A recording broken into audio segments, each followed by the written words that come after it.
How to clear browsing data on Chrome mobile. Hello guys, in today's video I'm gonna show you how to clear browsing data on Chrome mobile. First we're gonna do is go to Chrome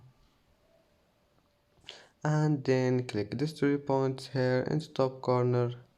Click on it and then you will see settings. Click settings and then go down and you will find privacy and security.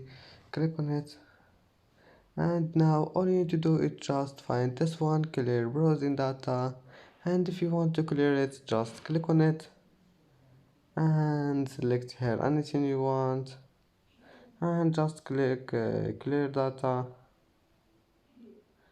And as you see, that's it for today's video. If you like this video, please don't forget like and subscribe, and see you in the next video.